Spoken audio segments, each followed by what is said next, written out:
সমাজে কিছু লোক আছে যাদের সকালে উঠে মুখ দেখলে কিছু না কিছু ক্ষতি হয়। লোকেরা সেই সব লোককে অনামুখ বলে।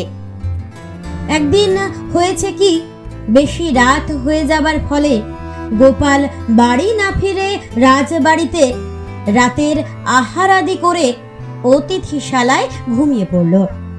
তারপর দিন সকালবেলায় মহারাজ ঘুম থেকে উঠে বারান্দায় এসে দাঁড়াতেই গোপালের দিকে নজর পড়ল। মহারাজকে দেখে গোপাল অভিবাদন জানিয়ে নমস্কার করে চলে গেল। তারপরে মহারাজ নাপিতের কাছে গেল চুল দাড়ি কাটতে। নখ কাটার সময় একটু বেশি নখ কেটে গিয়ে মহারাজের রক্তপাত হলো। মহারাজ রেগে গেলেন এবং মনে মনে চিন্তা করলেন, আজ তিনি সকালে ঘুম থেকে উঠে কার মুখ দেখেছেন। হঠাৎই তার মনে পড়ে গেল তিনি সকালে ঘুম থেকে উঠে গোপালের মুখ দেখেছেন এবং এই জন্যই তার রক্তপাত হয়েছে। তিনি প্রচণ্ড রেগে গেলেন এবং রক্ষীদের আদেশ দিলেন, এক্ষুনি গিয়ে গোপালকে ধরে নিয়ে এসো এবং ব্যাটাকে শুলে চড়াও। আজ সকালে ওর মুখ দেখেই আমার রক্তপাত হয়েছে। আজ সকালে ওর মুখ দেখেই আমার রক্তপাত হয়েছে। ব্যাটা একটা অনামুখ, ও বেঁচে থেকে লাভ নেই, তাতে আরো অনেক লোকের ক্ষতি হবে। আদেশ পেয়ে রক্ষীগণ গোপালের বাড়িতে গেলেন এবং মহারাজের আদেশের কথা জানালেন। মহারাজের আদেশের কথা শুনে গোপাল বলল, মহারাজের আদেশ আমি অমান্য করব না। তিনি যখন আদেশ দিয়েছেন আমি নিশ্চয়ই শুলে চড়ব, কিন্তু শুলে চড়ার আগে আমি মহারাজের সঙ্গে একবার সাক্ষাৎ করতে চাই। আমাকে আগে তোমরা মহারাজের কাছে নিয়ে চলো।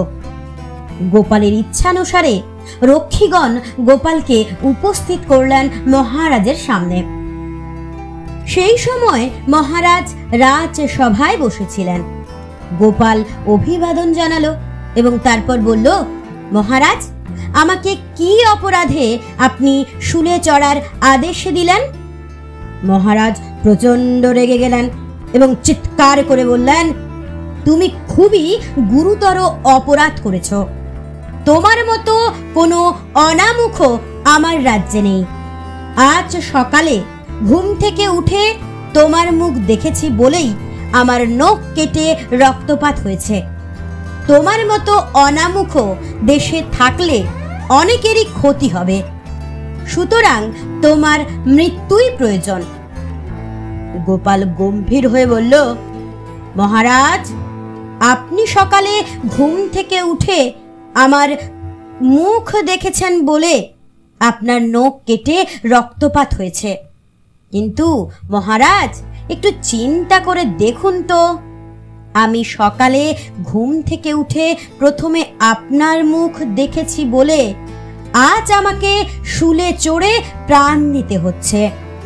এবার আপনি বিচার করুন, আমার ও আপনার মধ্যে কে বেশি অনামুখ? গোপালের কথা শুনে মহারাজ একটু চিন্তিত হলেন এবং চিন্তা করে দেখলেন, সত্যি তো, গোপাল সকালে প্রথমে আমার মুখ দেখেছে বলে তাকে শুলে চড়ে প্রাণ দিতে হচ্ছে। তাই তিনি কিছু না বলে গোপালকে মুক্তি দিলেন।